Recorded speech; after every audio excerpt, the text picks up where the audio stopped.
Hey guys, welcome back to the Clack Shack, and tonight I'm gonna do a little bit of material. I'm gonna go over some material settings, and I've done a little bit of testing on cutting different materials and different woods, and I'm gonna go over that with you. If you're new to the 20 watt like I am, or if you're just new to lasers altogether and your first laser is a 20 watt, you may find that some of these settings be beneficial to kind of give you a ballpark of where to start in testing your settings for wood. Now, I do recommend, even though if you do decide you want to, use one of my ballparks, I do recommend that if you can, take that setting and create in Lightburn a test file.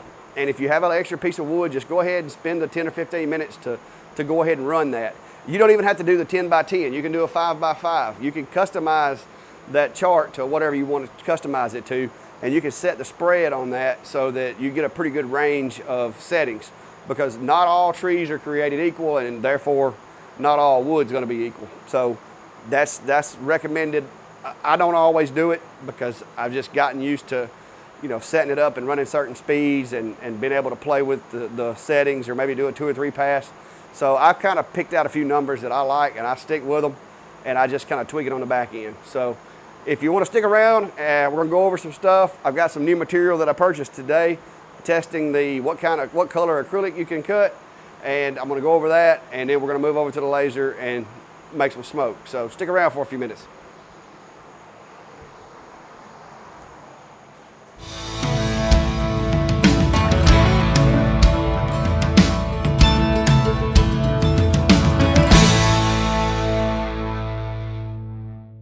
And I just finished 4 stove covers that I got on order, and Fluffy says hey. And so now that I've got the stove covers completed, I got a little bit of time tonight to do a video. And I've had a lot of questions about the 20 watt and power settings, and a lot of people know that I engrave most any kind of wood that you can think of that I can get my hands on. So what I've done tonight is I've got a bunch of assorted woods, and I've came up with a couple of settings that I like to use, and it seems to be pretty effective on most any kind of wood that I've done so far. And little waiver here, I haven't done near as much wood with the 20 watt as I did with the 10. But so far, from what I can tell, the amount of heat seems to be running pretty consistent with the settings that I found for the 10 watt. I basically have to kind of half that or double that as far as the speed goes to try. I'm sorry guys, but Fluffy is craving some attention tonight. So I'm having to do a little bit of math, but so far I've been coming out with some really good results. I have engraved a few pieces of oak. You saw the urn holder that I did last night. It turned out really nice. But one thing I do want to tell you guys is a lot of times I do 2-pass engraves on most of my stuff, because it seems to me I get a clearer result. And so what I'm gonna do tonight, and this cat, guys, I'm telling you, what I'm gonna do tonight is I'm just gonna run through some of these pieces of wood and, excuse me, and show you what the different settings that I'm running do. And just use your own judgment, guys. I'm just trying to basically give you a starting point. It is wood. No 2 trees are the same. There may be a variation in your settings and my settings. And also, okay, you gotta get down, Fluffy. I gotta use the table for a minute, baby. Get over there and lay down. Also, I've been hearing the debate about different colors of acrylic. And so I went and basically purchased the rainbow. I bought a pack of acrylic. These are small pieces because I didn't want to buy a bunch of big pieces and waste money, because I knew there were going to be certain colors in the rainbow that I can't. Okay, Fluffy. All right, baby. You got to give me a break here. I knew there were going to be certain colors that I wasn't going to be able to cut, and so I bought this pack knowing that some of this I'm only going to be able to use it with my bandsaw, which I'm really not concerned with that. The majority, what I did find though, is this pack. I'm gonna tell you what colors are here. Okay, hang on just a minute, guys. Let me see if I can tempt Fluffy away with some food. Come here.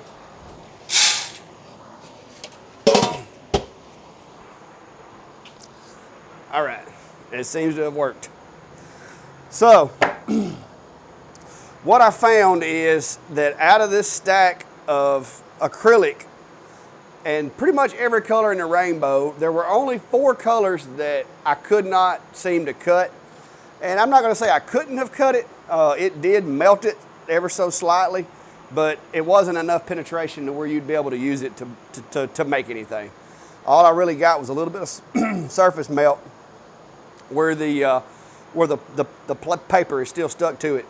And the colors that did not, which I was a little surprised with orange, but I guess because this stuff is, maybe it's not completely opaque, I'm guessing maybe that's the problem. I'm gonna peel this paper back here and I'll show you.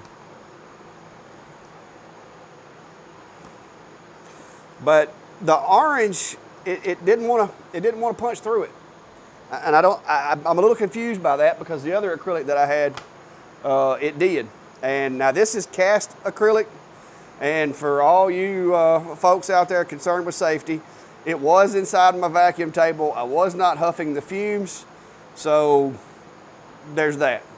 But the colors that I had a problem with is going to be, of course, the 2 blues. I kind of expected that. You've got a light blue, the darker blue, white, and orange. Orange is really the only one that kind of surprised me, but those didn't want to cut. And what I did is I set this up on what I typically would use to do a cut, which is 6 millimeters per second at 100% power. And I ran that, and like I said, it was less than desirable effect. Now, the rest of the rainbow, including yellow, red, green, purple, light green, and black, I successfully was able to cut a little small hole in all of those pieces. Now, some of the colors, it did take 5 passes, and I don't know if it just didn't cut it right or if it was the paper holding or what, but I did run 5 passes to make sure it went all the way through.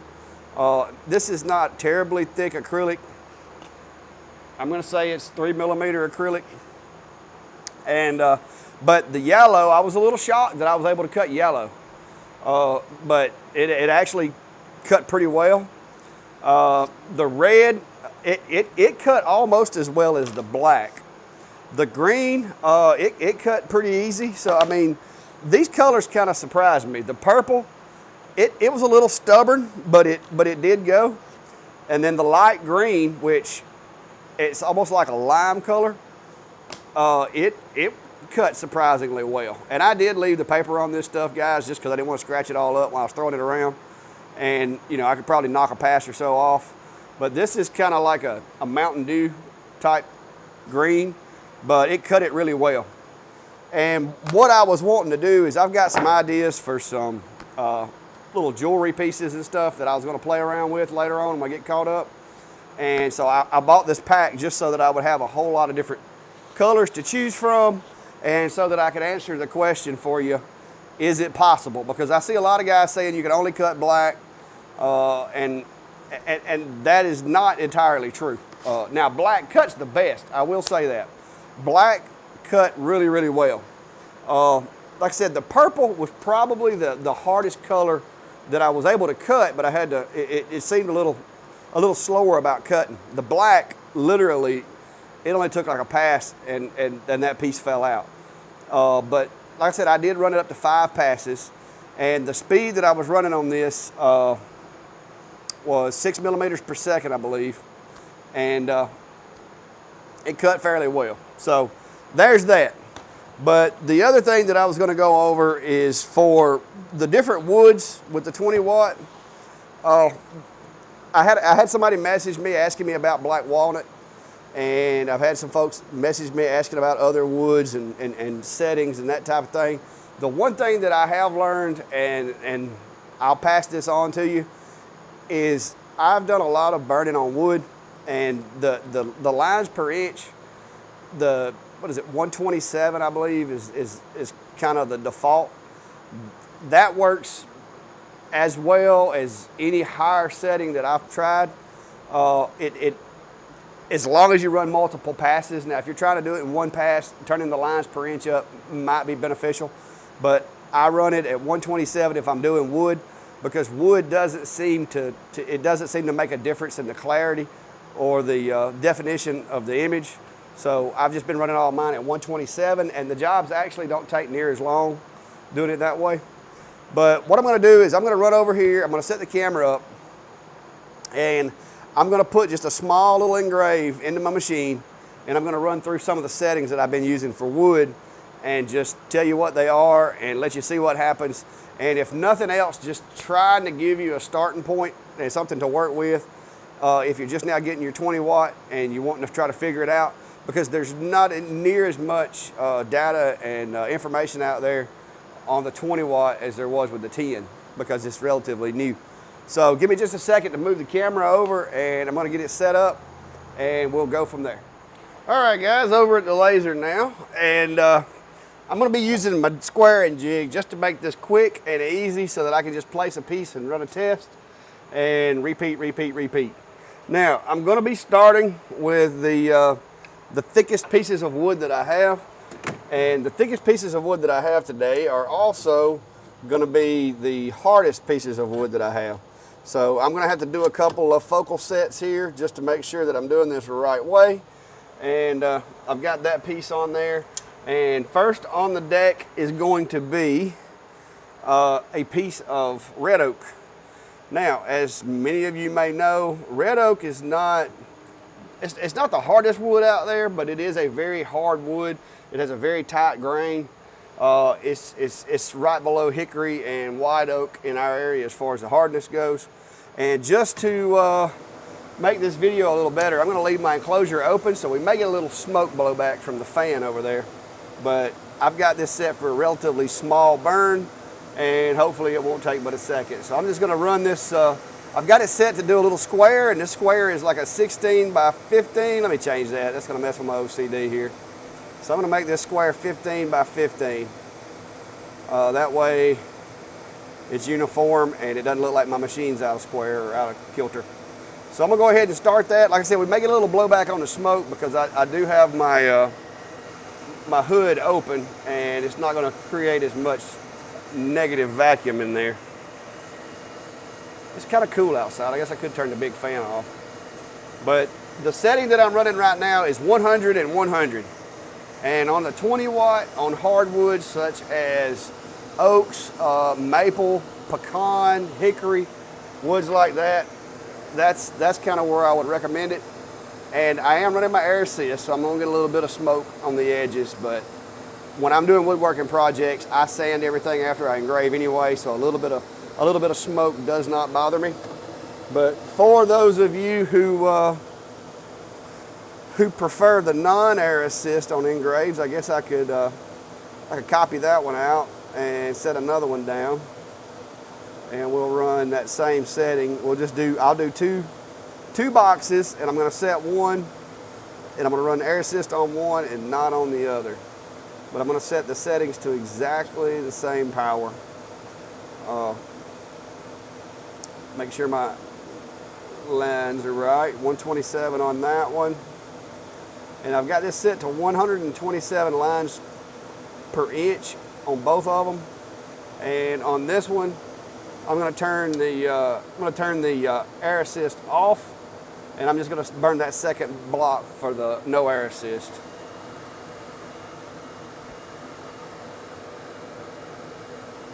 And this one probably will have cleaner edges, but it's not going to be quite as deep. It should be actually look darker, but once you hit it with the air hose, it'll look like the other one. But that's what you get. That's what you get right there. That is 100 and 100. And like I said, that's my go-to right now for hardwoods. And your hardwoods are going to include any kind of oak, hickory, walnut, like a walnut or a black walnut. They would kind of have close to the same hardness. They're not quite, but they're close. Pecan wood, any hardwood. And if you don't know if it's a hardwood or not, just Google it, guys. We're not going to sit around and go over, tree information all night. All right, so second up is going to be a piece of white oak. And white oak in our area is literally the second hardest wood out there. And what I'm gonna do is I'm gonna turn the air assist on for the first one, and then once it finishes it and it moves, transitions to the second, I'm gonna turn it off. And I'm running my hardwood setting, which is 100 millimeters per second at 100% output.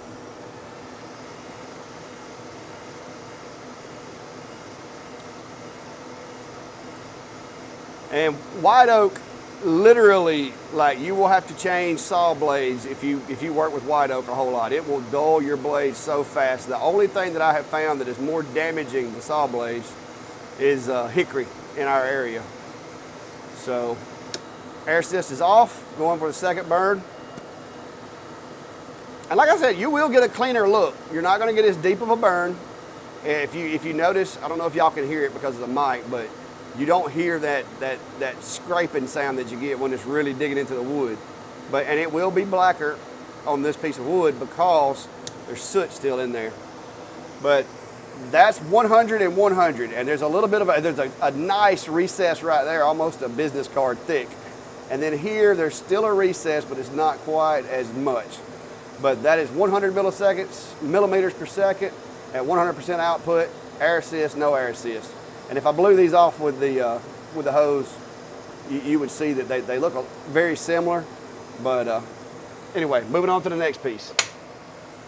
For those of you that have been asking me about black walnut, and I apologize for my tiny piece of black walnut, guys, but that stuff is not easy to come by here. And so that's all you're getting, all right? So I'm gonna run the black walnut, same settings. First burn is gonna be air assist. Second will be no air assist. Now, I will tell you, black walnut under a laser smells remarkably like some kind of, like, I guess, roasting walnuts. But I mean, it has a very foodie kind of smell to it. It almost makes you want to go over there and chew on that stick. If you're planning on doing a rifle stock, I had somebody contact me about a rifle stock today. Rifle stocks, a lot of times, are made out of black walnut or either just walnut. And this is what you would expect if you ran these settings on that. And the first one was with air assist, the second one was without. And like I said, that one has got a little bit, it's dug in a little, but not a lot. That one there, I mean, you can really tell that there's a notch there. Not so much there, but that's 100 millimeters per second, 100% output, air assist, no air assist. All right, next up we have some, hang on, I got to feel to see which one's which. Next up, I've got some standard pine. This is not yellow pine. This is just, basically, if you go to the hardware store and you buy spruce, this is what it's very close to what you're going to be getting. And I've got to refocus because it's a different thickness. But if you go to the hardware store and buy spruce pine, this is a very similar effect. Spruce is a little bit less sappy wood, but it is sappy. So the first burn, we're going to run air assist, and I'm going to do the same thing as I did with the other ones. And how you like the fact that this squaring jig is making this really easy, guys. Like I said, you know exactly where, this is how, if you're doing something and you're setting up a burn and you want to use a jig, but you don't want to make a custom jig, that squaring jig's where it's at. Now this thing is going to soot really bad because, like I said, pine is a sappy wood. I just turned the air assist off.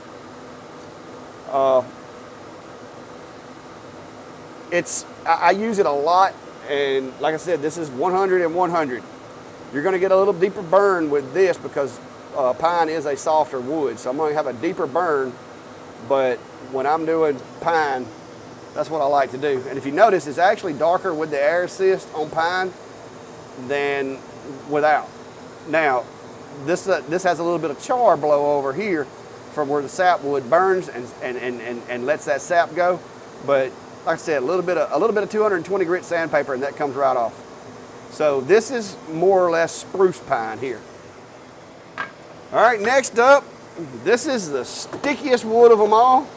This is some Alabama yellow pine, and I don't know if you can see it in the camera, but it is yellow, and it is going to be sappy, guys.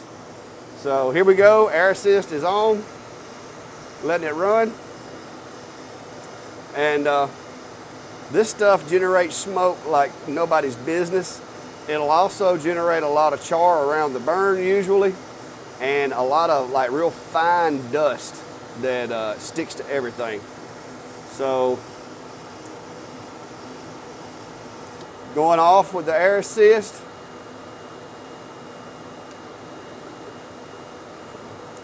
But this stuff, like I have actually engraved this yellow pine before, and if you hit like a real big bubble of the sap, it'll just sit there and like sizzle afterwards. Air assist is back on. And see, with the pine, there again, I'm getting a darker engrave here, but believe it or not, I didn't get a whole lot of discoloration on this pine, and what little bit there is, because of that thick sap, it more or less just wipes off. If I'd hit that with an air hose, it probably would have blew away. But that's 100 millimeters per second at 100% power, and that's a soft wood.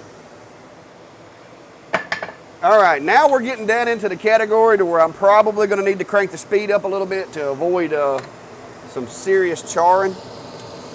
Next up on the deck is some cypress. And if you live in Florida, or if you live in a swampy area, or especially the state of Louisiana, because that stuff's everywhere there, this cypress is very popular. This stuff is very water resilient. It cuts really well, it dries flat, it keeps its shape. I mean, it's a good woodworking wood, but unfortunately where I live, we don't have a whole lot of it. I got lucky and found this one on the riverbank. It was being cut down, and I rescued it from the dump. So I'm gonna go ahead and run this same scenario on it, but this power setting's probably gonna be a little hot for this wood, because this stuff, it'll dig in, but I'm gonna run the 100-100 just to show you what it does, and we can go up a little bit and do a couple more. All right. Now this stuff, I mean, air assist is off, and I don't know if y'all can hear that noise or not, but you can tell it's not digging as much with the air assist off. But as you can see, the vacuum table works well.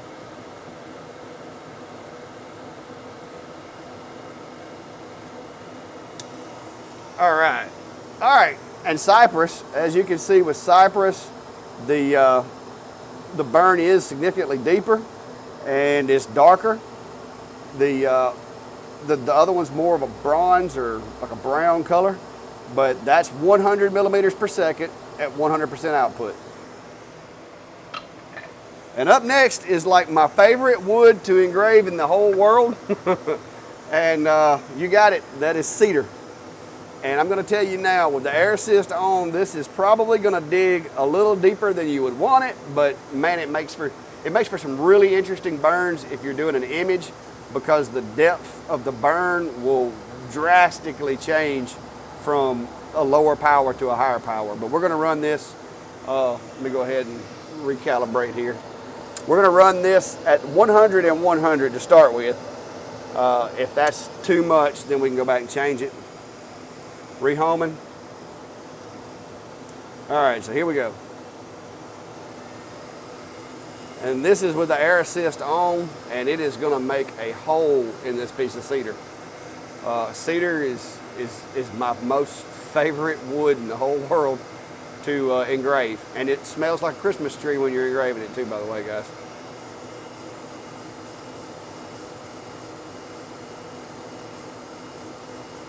Off with the air assist. Surprised the smoke detector hadn't went off with this door open, but it hasn't.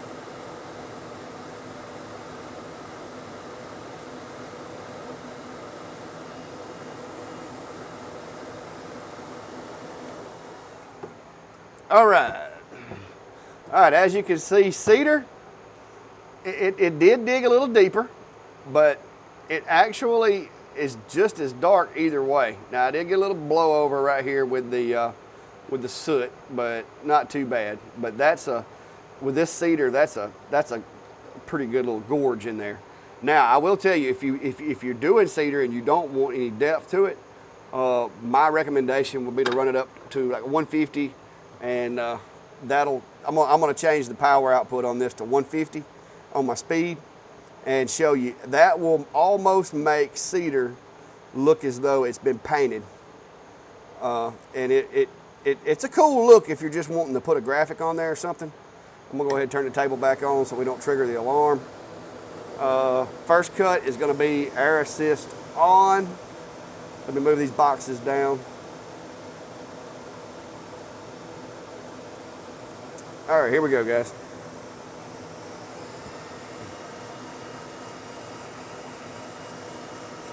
This is gonna give you a lot less of a dig, but Cedar, man, you can really dial the power down on Cedar and still get a nice black engrave. That's why it is my favorite wood to engrave. And that smell, you can't beat the smell. Air assist off.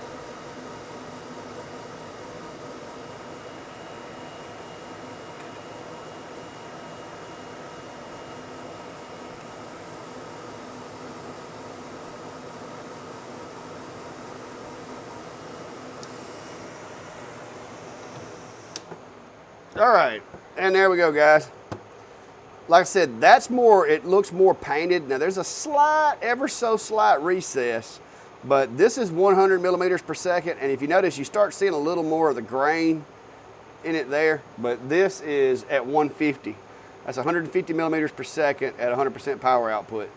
So I hope that helps, guys. All right, guys, I hope that helped out. Luckily, I didn't have to waste any good wood. Most of this stuff here came out of my scrap pile. I did sand it a little bit just to make sure I had a good smooth finish. But just so you know, guys, I mean that's my go-to with wood right now, especially on big projects like this that I'm going to sand anyway, because the speed and power of the 20 watt is significantly stronger than what I was used to with the 10. But as far as engraving goes, I mean, the 10's more than adequate to have these same results, just not quite as fast. The speed that I ran with the 10 watt was more like 80% as opposed to 100, 80 speed as opposed to 100. And I get a little bit deeper burns with the 20, it seems. But I just seen a lot of people asking. And I know a lot of you guys don't have access to a sawmill. You don't have access to just piles and piles of lumber. And it is frustrating when you get your laser and you go and like the ones of you that have to go to the hardware store or whatever and buy that wood.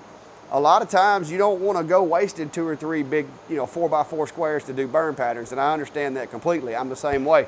Even though my wood is technically free, it's not free. I got a lot of labor in it. I got fuel costs, I got my time, and so I try to come up with go-tos. And like I said, right now with the 20 watt, so far I have landed firmly with both feet on 100 millimeters per second and 100% power. And if I really want to dig that thing in, I just set it up to run 2 passes. And if I want to, like the other day on the urn thing, I ran 5 passes and I got that thing dug down to probably close to 2 millimeters or 3 millimeters. And so I hope this helps you guys. And for the ones of you that messaged me asking me for power settings with the 20 watt, for the guys that are looking at getting the 20 watt, at least maybe now you got something to kind of go by. And like I said, it's not an exact science. If you're doing, and I will give you this waiver, if you're doing block lettering, like a solid color where it's black and white only, then this works. Now, if you start to try to get into doing portraits or photos and stuff like that on wood, you're really gonna need to dial this thing in, and you're gonna need to do that test burn for such as that. But just for 2 color burns where you have a black and a white, this is my go-to setting, and I just want to share that with you guys.